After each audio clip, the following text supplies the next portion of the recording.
Hi guys welcome back to my channel. ನಾನು ಹಾಸನಿಂದ butter fruit ತಂದಿದ್ದೆ. ಹರ್ಷಿತಾ ಅವರು ಕೆಲಸ ಮಾಡೋದತ್ರ ಮರ ಇದೆ ಅಂದ್ಬಿಟ್ಟು ಒಂದು 4 ಬಟರ್ ಫ್ರೂಟ್ ಹಣ್ಣು ತಂದಿಟ್ಟಿದ್ಲು. ಒಂದು 2 ಹಣ್ಣಾಗಿತ್ತು. ಅದು ಒಂದು ಎತ್ತಾಕ್ಬಿಟ್ಟೆ. ಅದು ಸ್ವಲ್ಪ ಆ, ಒಂಚೂರು ಜಜ್ದಂಗೆ ಆಗ್ಬಿಟ್ಟಿತ್ತು. ಅದನ್ನ ಫಸ್ಟ್ ಕಟ್ ಮಾಡ್ಬಿಡೋಣ ಅಂದ್ಬಿಟ್ಟು ಎಲ್ಲ ಸಿಪ್ಪೆ ಎಲ್ಲ ತೆಗ್ದಿದ್ದೆ. ಇದು ರಿಮೂವ್ ಮಾಡೋದು ಸಿಪ್ಪೆ ತುಂಬಾನೇ ಈಸಿ. ಜಸ್ಟ್ ನೀವು ಹಾಫ್ ಫಸ್ಟ್ ಕಟ್ ಮಾಡ್ಕೊಳ್ಳಿ. ಜಸ್ಟ್ ಈ ರೀತಿ ಈಸಿಯಾಗಿ ಪೀಲ್ ಮಾಡ್ಬೋದು. ಸ್ವಲ್ಪ ಎಲ್ಲ ಕೆಟ್ಟೋಗಿರೋದೆಲ್ಲ ಒಂದು ಸ್ವಲ್ಪ ಮೇಲ್ಗಡೆ ಇದ್ ರೀತಿ ಕಪ್ಪಾಗಿತ್ತಲ್ಲ ಅದೊಂದು ಸ್ವಲ್ಪ ರಿಮೂವ್ ಮಾಡ್ಕೊಂಡೆ. ನಾನು 2 ಫ್ರೂಟ್ ತಂದಿದ್ದೆ. 2 ಫ್ರೂಟುನು ಕೂಡ ನಾನು ಎಲ್ಲ ಈ ರೀತಿ ರಿಮೂವ್ ಮಾಡ್ಕೊಂಡು ಕ್ಲೀನ್ ಮಾಡಿ ಇಟ್ಕೊಂಡು ಒಂದು ಸ್ಮಾಲ್ ಪೀಸ್ ಆಗಿ ಕಟ್ ಮಾಡಿ ಒಂದು ಬಾಕ್ಸ್ ಒಳಗಡೆ ಹಾಕಿದ್ದೆ. ಜ್ಯೂಸ್ ಮಾಡೋಣ ಅಂದ್ಬಿಟ್ಟು.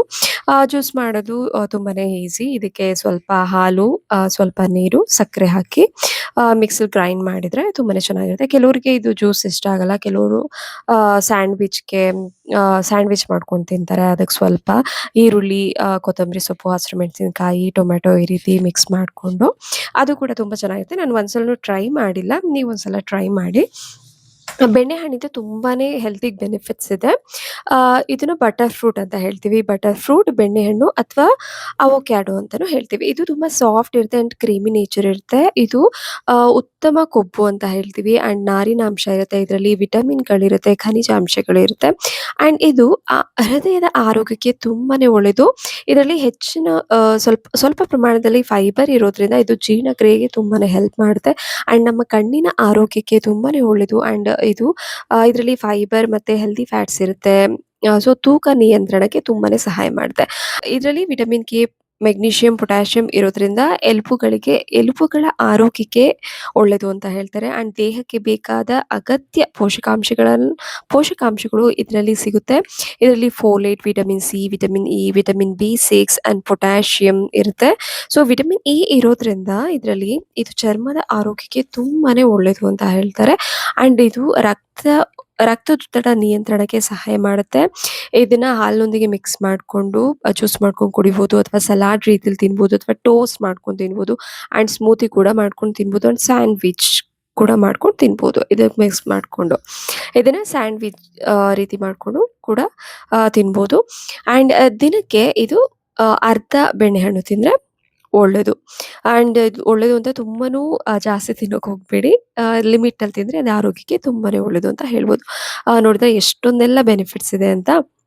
ಬೆಣ್ಣೆಹಣ್ಣನ್ನ ಅಟ್‌ಲೀಸ್ಟ್ ವಾರಕ್ಕೆ 1 ಸಲನಾದ್ರೂ ಒಂದು ಹಣ್ಣನ್ನ ತಿನ್ನಿ ಅಂತ ನಾನು ಸಜೆಸ್ಟ್ ಮಾಡ್ತೀನಿ. ಇದರಿಂದ ತುಂಬಾನೇ ಬೆನಿಫಿಟ್ಸ್ ಇದೆ. ಏನೇನ್ ಬೆನಿಫಿಟ್ಸ್ ಇದೆ ಅಂತ ನಾನು ಕಂಪ್ಲೀಟ್ ಡೀಟೇಲ್ ಆಗಿ ಹೇಳಿದ್ದೀನಿ ನಿಮ್ಗೆ. ಇದಾದ್ಮೇಲೆ ನೆಕ್ಸ್ಟ್ ನಾನು ಬೆಣ್ಣೆಹಣ್ಣು ಎಲ್ಲಾದು ಸ್ಮ್ಯಾಶ್ ಮಾಡಿ ಫ್ರಿಡ್ಜಲ್ಲಿ ಇಟ್ಕೊಂಡೆ.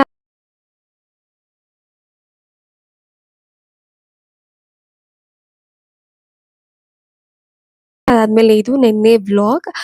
ನಾನು ಚಿಕನ್ ಸಾಂಬಾರ್ ಮಾಡೋಣ ಅಂದ್ಬಿಟ್ಟು ಎಲ್ಲಾವುದು ರೆಡಿ ಮಾಡ್ಕೊಂಡಿದ್ದೆ. ಯಾಕೆಂದ್ರೆ ಅಂಕಿತಾ ಅವಳು ಸ್ಯಾಟರ್‌ಡೇ ಇರಲ್ಲ. ಸ್ಯಾಟರ್‌ಡೇ, ಸಂಡೇ ಯೂಶುವಲಿ ನಾವು ಸಂಡೇ ಯಾವಾಗ್ಲೂ ಆಲ್ಮೋಸ್ಟ್ ನಾವು ಚಿಕನ್ ಅಥವಾ ನಾನ್ ವೆಜ್ ಐಟಮ್ ಏನಾದ್ರೂ ಮಾಡೋದು. ಅಂಕಿತಾ ಇದ್ಲಲ್ಲ, ಏನಾದ್ರೂ ಸ್ಪೆಷಲ್ ಮಾಡೋಣ ಇನ್ನೇನು ಹೋಗ್ತಾಳೆ ಅಂದ್ಬಿಟ್ಟು ಹಸ್ಬೆಂಡ್ ಚಿಕನ್ ತಂದಿದ್ರು. ಚಿಕನ್ ಸಾಂಬಾರ್ ಮತ್ತೆ ಕಡುಬು ಮಾಡಿದ್ದೆ. 1 ಕೆಜಿ ಚಿಕನ್ ತಂದಿದ್ರು. ಅದನ್ನೆಲ್ಲ ಚೆನ್ನಾಗಿ ತೊಳ್ಕೊಂಡು ವಾಶ್ ಮಾಡಿ ಇಟ್ಕೊಂಡೆ ಒಂದು 3, 4 ಸಲ. 1, 2 ಈರುಳ್ಳಿ, 1 ಬೆಳ್ಳುಳ್ಳಿ, ಒಂದು ಸ್ವಲ್ಪ ಶುಂಠಿ ಎಲ್ಲ ಮಿಕ್ಸಿಲಿ ಚೆನ್ನಾಗಿ ಗ್ರೈಂಡ್ ಮಾಡ್ಕೊಂಡು ಒಗ್ಗರಣೆಗೆ ಹಾಕೊಂಡೆ. ಚಿಕನ್ ತೊಳ್ದು ಇಟ್ಕೊಂಡಿದ್ನಲ್ಲ ಆ ಚಿಕನ್ ಎಲ್ಲ ಹಾಕ್ಬಿಟ್ಟು ಒಂದು 10 ಮಿನಿಟ್ಸ್ ಲೋ ಫ್ಲೇಮಲ್ಲಿ ಫ್ರೈ ಮಾಡ್ಕೊಂಡೆ. ಒಂದು ಸ್ವಲ್ಪ ಉಪ್ಪು ಹಾಕಬೇಕು. ಉಪ್ಪೆಲ್ಲ ಚೆನ್ನಾಗಿ ಅಬ್ಸಾರ್ಬ್ ಆಗಬೇಕು. ಆಮೇಲೆ 1 ಸ್ಪೂನ್ ಖಾರದ ಪುಡಿ ಮತ್ತು 1, 2 ಸ್ಪೂನ್ ಧನಿಯಾ ಪೌಡರ್, ಸ್ವಲ್ಪ ನೀರು ಹಾಕ್ಬಿಟ್ಟು ಚೆನ್ನಾಗಿ ಗ್ರೈಂಡ್ ಮಾಡಿ ಈ ಮಸಾಲೆ ಎಲ್ಲ ಒಂದು 10 ಮಿನಿಟ್ಸ್ ಆದಮೇಲೆ ಚಿಕನ್ ಬೇಗ ಹಾಕಿರ್ತೀವಲ್ವ ಅದು ಒಂದು 10 ಮಿನಿಟ್ಸ್ ಬೆಂದಾದ್ಮೇಲೆ ಇದನ್ನು ಖಾರದ ಪುಡಿ, ಸಂಬಾರದ ಪುಡಿ ಇದನ್ನು ಮಿಕ್ಸ್ ಮಾಡ್ಕೋಬೇಕು. ಇದರಲ್ಲೂ ಕೂಡ ಒಂದು 10 ಮಿನಿಟ್ಸ್ ಒಂದು ಮೀಡಿಯಂ ಫ್ಲೇಮಲ್ಲಿ ಚೆನ್ನಾಗಿ ಬಾಯ್ಲ್ ಮಾಡ್ಕೋಬೇಕು. ಅದ್ರ ಜೊತೆಗೆ ಇಲ್ಲಿ ಮಸಾಲೆ ರೆಡಿ ಮಾಡ್ಕೋಬೇಕು. ಒಂದು ಸ್ವಲ್ಪ ಚಕ್ಕೆ, ಲವಂಗ, ಏಲಕ್ಕಿ, 1 ಟೊಮ್ಯಾಟೊ, ಮತ್ತೆ ಕಾಯಿ, ಒಂದು ಸ್ವಲ್ಪ ಕಡಲೆ ಪುಡಿ, 1 ಸ್ಪೂನ್ ಕಡಲೆ ಆದ್ರೂ ಆಯಿತು, ಕಡಲೆ ಪುಡಿ ಆದ್ರೂ ಆಯಿತು, ಮತ್ತು ಕೊತ್ತಂಬರಿ ಸೊಪ್ಪು. ಇದೆಲ್ಲ ಮಿಕ್ಸಿಲಿ ಸ್ವಲ್ಪ ನೀರು ಹಾಕ್ಕೊಂಡು ಚೆನ್ನಾಗಿ ಗ್ರೈಂಡ್ ಮಾಡಿಕೊಂಡು ನಾವು ರುಬ್ಬಿಟ್ಕೊಂಡಿರ್ತೀವಿ ಅಲ್ವಾ, ನಾವು ಬೇಯಿಸ್ತಿರ್ತೀವಿ ಅಲ್ವಾ, ಆ ಚಿಕನ್ಗೆ ಈ ಮಸಾಲೆನ ಹಾಕಿ ಚೆನ್ನಾಗಿ ಮಿಕ್ಸ್ ಮಾಡಿಬಿಟ್ಟು ನಮ್ಗೆ ಎಷ್ಟು ನೀರು ಬೇಕೋ ಅಷ್ಟು ನೀರನ್ನ ಈಗಲೇ ಹಾಕ್ಕೊಂಡು ಸ್ವಲ್ಪ ರುಚಿ ನೋಡಿಕೊಂಡು ಉಪ್ಪು ಮಿಕ್ಸ್ ಮಾಡಬೇಕು. ಒಂದು 15 ಮಿನಿಟ್ಸ್ ಒಂದು ಮೀಡಿಯಮ್ ಫ್ಲೇಮಲ್ಲಿ ಬೇಯಿಸಿದ್ರೆ ಚಿಕನ್ ಸಾಂಬಾರ್ ರೆಡಿ ಆಗುತ್ತೆ. ಇಷ್ಟು ಮಾಡಿಬಿಟ್ಟು ನಾನಿಲ್ಲಿ ಅಕ್ಕಿ ತಂದಿದ್ದೆ, ಅಮ್ಮ ಮಾಡಿಕೊಟ್ಟಿದ್ರು. ಅದನ್ನ ಅಕ್ಕಿ ಸ್ವಲ್ಪ ಗ್ರೈಂಡ್ ಮಾಡ್ಕೊಬಿಟ್ಟು ಒಂದು ಸ್ವಲ್ಪ ಒಂದು 10 ಸೆಕೆಂಡು ಬೇಡ, ಒಂದು 3-4 ಸೆಕೆಂಡ್ ಆದ್ರೇನೆ ಸಾಕು. ಅದು ಈ ರೀತಿ ರವೆ ಟೆಕ್ಸ್ಚರಲ್ಲಿ ಬರುತ್ತೆ. ಸ್ವಲ್ಪ ದಪ್ಪ ದಪ್ಪ ಇರಬೇಕು, ರವೆಗಿಂತಲೂ ತುಂಬ ದಪ್ಪ ಇರಬೇಕು. ಇದನ್ನ ಗ್ರೈಂಡ್ ಮಾಡ್ಕೊಬಿಟ್ಟು ಅಳತೆ ತುಂಬ ಸಿಂಪಲ್. ನಾವು 4 ಗ್ಲಾಸ್ ನೀರು ಹಾಕಿದೆ ಇಲ್ಲಿ, ಅದಕ್ಕೆ 2 ಗ್ಲಾಸ್ ಅಕ್ಕಿ ನುಚ್ಚು ಮಾಡ್ಕೊಂಡಿದ್ದೀನಲ್ಲ ಅದು ಅದನ್ನ ಹಾಕಿದ್ದೀನಿ. ಫಸ್ಟ್ ನೀರನ್ನ ಬಾಯ್ಲ್ ಮಾಡಬೇಕು. ಚೆನ್ನಾಗಿ ಬಾಯ್ಲ್ ಮಾಡಿದ್ಮೇಲೆ ಆ 2 ಗ್ಲಾಸ್ ಅಕ್ಕಿನ, 4 ಗ್ಲಾಸ್ ನೀರನ್ನ ಚೆನ್ನಾಗಿ ಬಾಯ್ಲ್ ಮಾಡಿದ್ಮೇಲೆ 2 ಗ್ಲಾಸ್ ಅಕ್ಕಿನ ಸ್ವಲ್ಪ ಸ್ವಲ್ಪ ಸುರ್ಕೊಂಡು, ಉಪ್ಪಿಟ್ಟಿಗೆ ಸುರ್ಕೊಂಡು ನಾವು ಮಿಕ್ಸ್ ಮಾಡ್ಕೊಳ್ತೀವಲ್ಲ ಆ ರೀತಿ ಮಿಕ್ಸ್ ಮಾಡ್ಕೋಬೇಕು. ಲೋ ಫ್ಲೇಮಲ್ಲಿ ಒಂದು 2-3 ಮಿನಿಟ್ಸ್ ಈ ರೀತಿ ಮಿಕ್ಸ್ ಮಾಡಿ, ಅದೇ ಆಲ್ಮೋಸ್ಟ್ ಈ ರೀತಿ ಟೆಕ್ಸ್ಚರಿಗೆ ಕರೆಕ್ಟಾಗಿ ಬರುತ್ತೆ. ಇದಾದ್ಮೇಲೆ ಒಂದು ಮೀಡಿಯಮ್ ಸೈಜ್, ಒಂದು ರೌಂಡಾಗಿ ಒಂದು ಚಿಕ್ಕ ಸೈಜ್, ಕೆಲವರು ಚಪ್ಪಟೆ ಆಕಾರದಲ್ಲಿ ಮಾಡ್ತಾರೆ, ಕೆಲವರು ಈ ರೀತಿ ರೌಂಡ್ ಮಾಡ್ತಾರೆ. ನಿಮ್ಗೆ ಯಾವುದು ಇಷ್ಟ ಆಗುತ್ತೆ ಆ ರೀತಿ ಶೇಪ್ ಕೊಟ್ಬಿಟ್ಟು ನಾವು ಇಡ್ಲಿ ಪಾತ್ರೆಯಲ್ಲಿ ಇಡ್ತೀವಲ್ಲ ಹಾವಿ ಸೆಕೆಗೆ, ಸೊ ಆ ರೀತಿ ನೀವು ಇಡ್ಲಿ ಪಾತ್ರೆಯಲ್ಲಿ ಸ್ವಲ್ಪ ಕೆಳಗಡೆ ನೀರು ಹಾಕ್ಬಿಟ್ಟು ಅದ್ರ ಮೇಲೆ ಒಂದು ಇಡ್ಲಿ ಪಾತ್ರೆದ್ದು ಇದಿರುತ್ತಲ್ಲ ಯಾವುದಾದ್ರೂ ಒಂದು ಪ್ಲೇಟ್, ಅದನ್ನ ಹಾಕ್ಬಿಟ್ಟು ಅದ್ರ ಮೇಲೆ ಇದನ್ನೆಲ್ಲ ನೀವು ಉಂಡೆ ಮಾಡ್ಕೊಂಡಿರ್ತೀರಲ್ಲ ಇದನ್ನೆಲ್ಲ ಇಡಬೇಕು. ಒಂದು 20 ಮಿನಿಟ್ಸ್ ಒಂದು ಮೀಡಿಯಂ ಫ್ಲೇಮಲ್ಲಿ ಅದನ್ನ ಬಿಸಿ ಮಾಡಿದ್ರೆ ಚೆನ್ನಾಗಿ ಆ ಉಂಡೆ ಎಲ್ಲ ಹಾವಿನಲ್ಲಿ ತುಂಬ ಚೆನ್ನಾಗಿ ಬೇಯುತ್ತೆ. ಇದು ತುಂಬಾನೇ ಈಸಿ ಆ್ಯಂಡ್ ಪರ್ಫೆಕ್ಟಾಗಿ ನೀವು ಮಾಡ್ಬೋದು. ಇಲ್ಲಿ ನಾನು 2 ಗ್ಲಾಸಸ್ ಅಕ್ಕಿ ಹಾಕಿದ್ನಲ್ಲ, ಇಲ್ಲಿ ಒಂದು ಮೀಡಿಯಂ ಸೈಜ್ ತುಂಬ ಸಣ್ಣ ಉಂಡೆ ಕಟ್ಟಿದ್ನಲ್ಲ, ಇಲ್ಲಿ ತೋರಿಸಿದ್ನಲ್ಲ ಇದೇ ಸೈಜಲ್ಲಿ ಕಟ್ಟಿದ್ದು ಒಂದು 20 ಆಗುತ್ತೆ. ಸೊ ಒಂದು ಗ್ಲಾಸಲ್ಲಿ ಒಂದು 10 ಉಂಡೆ ಬರುತ್ತೆ. ಸೊ ನೋಡಿ ಈ ಸೈಜ್ ಕಟ್ಟಿರೋದು ನಾನು. ಒಂದು 4 ಗ್ಲಾಸ್ ನೀರು, 2 ಗ್ಲಾಸ್ ಅಕ್ಕಿ, 2 ಗ್ಲಾಸ್ ಅಕ್ಕಿಗೆ ಒಂದು 10 ಉಂಡೆ ಇಷ್ಟು ದಪ್ಪದು ಆಗುತ್ತೆ. ಇದು ಪರ್ಫೆಕ್ಟಾಗಿ ನಮ್ಮ ಮೂರು ಜನಕ್ಕೆ ಆಯಿತು. ಅಂಕಿತಾ ಏನೇನೋ ಸ್ವಲ್ಪ ತಿನ್ಕೊಬಂದಿದ್ದೀನಿ, ಯಾಕೆ ನನಗೆ ಈಗಲೇ ಬೇಡ ಅಂತ ಅಂದ್ಬಿಟ್ಟು ಅವಳು ಲೇಟಾಗಿ ಒಂದು ಸ್ವಲ್ಪ ಊಟ ಮಾಡಿದ್ಲು ಅಷ್ಟೇ. ಅವಳು ಸರಿಯಾಗಿ ತಿನ್ನಲಿಲ್ಲ, ಏನೋ ಔಟ್ಸೈಡ್ ಅವ್ರ ಫ್ರೆಂಡ್ಸ್ ಜೊತೆ ಹೋಗ್ಬಿಟ್ಟು ತಿಂದು ಬಂದಿದ್ದೀನಿ ಅಕ್ಕ ಅಂತ ಅಂದ್ಲು. ಅದಾದಮೇಲೆ ನಮ್ಮ ಕುಂದನ್ಗೆ ಹೋಮ್ವರ್ಕ್ ಮಾಡಿಸಿದ್ವಿ.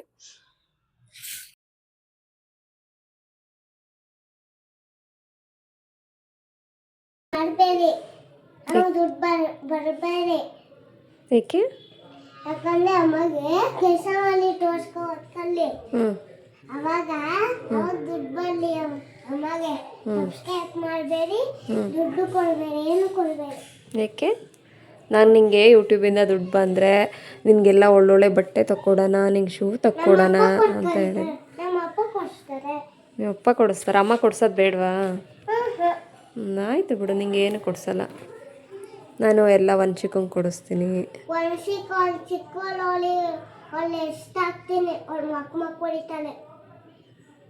ಏನು ನೀನು ಮಕ್ ನೀನು ಯಾರು ಹೊಡಿಸ್ಕೊಂಡಿದ್ದು? ಕೈ ಅಡ್ಡ ಹಿಡಿಬೇಕು. ಕೇರ್ಕೋಬೇಡ ಮತ್ತೆ. ಅಲ್ಲಿಂದ ಮಾರ್ನಿಂಗ್ ಇವತ್ತಿನ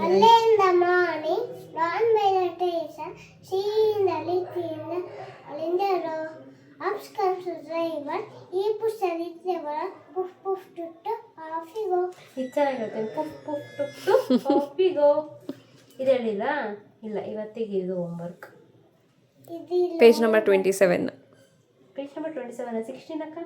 27 ಓಪನ್ ಮಾಡಿ. ಡೇಟ್ 28 ಇದೆ ಇವತ್ತಿಂದು. 28/7 ಇದೆಯಾ ಮೇಡಮ್? ಇದು ಗೊತ್ತಿಲ್ವಾ? ಹೇಳ್ಕೊಟ್ಟಿಲ್ವಾ? ಯಾಕೆ ಹೇಳ್ಕೊಟ್ಟರೆ? ಹಾಂ, ಮತ್ತೆ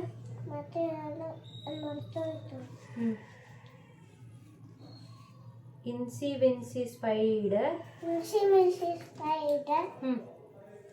climbed the water, down came the rain. Down came the rain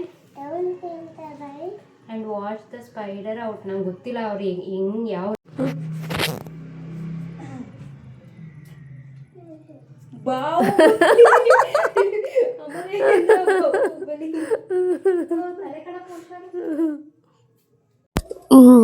ಕೊಂದ ಚೆನ್ನಾಗಿ ಆಟ ಆಡ್ಕೊಂಡ. ಅಂಕಿತನ ಜೊತೆ ಅಂಕಿತ ಸ್ವಲ್ಪ ರೈಮ್ಸ್ ಹೇಳಿಸ್ತಿದ್ಲು. ಇದೇನು ಹೇಳು ಅಂತ ಜಸ್ಟ್ ಹೇಳಿದ್ರೆ ಅವನು ಎಲ್ಲ ಹೇಳ್ತಿದ್ದ.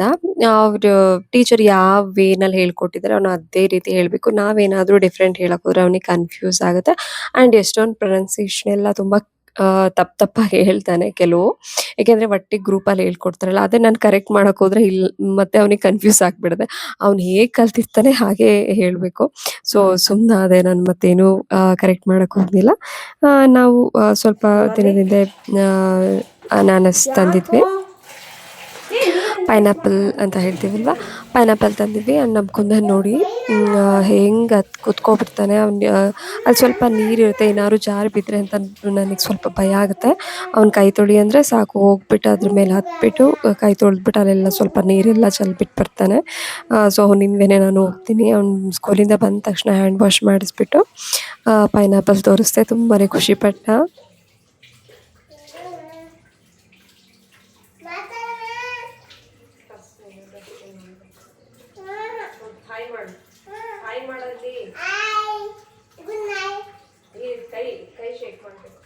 ಕೈ ಶೇಕ್ ಮಾಡಿ ಫಸ್ಟ್. I love you. ಫ್ರೈನ್ ಕಿಸ್ ಕೊಡ್ಬೇಕು.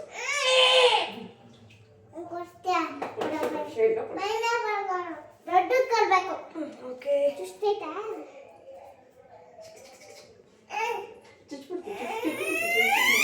ಸ್ಕೂಲಿಂದ ಬಂದ ತಕ್ಷಣ ಏನಾದರೂ ಕೀಟ್ಲೆ ಮಾಡ್ತಾನೆ, ಅದು ಇದು ಏನೇನಾದರೂ ಹೇಳ್ತಿರ್ತಾನೆ. ಸೊ ಇದು ಇವತ್ತಿನ ವ್ಲಾಗ್ ಆಗಿತ್ತು. ಆ್ಯಂಡ್ ನನ್ನ ಯೂಟ್ಯೂಬ್ ಚಾನಲ್ಗೆ ಯಾರೆಲ್ಲ ಸಬ್ಸ್ಕ್ರೈಬ್ ಆಗಿಲ್ಲ, ಸಬ್ಸ್ಕ್ರೈಬ್ ಆಗಿ, ಲೈಕ್, ಕಮೆಂಟ್ ಆ್ಯಂಡ್ ಶೇರ್ ಮಾಡಿ. ಮತ್ತೆ ನೆಕ್ಸ್ಟ್ ವಿಡಿಯೋದಲ್ಲಿ ಸಿಗೋಣ. Thank you.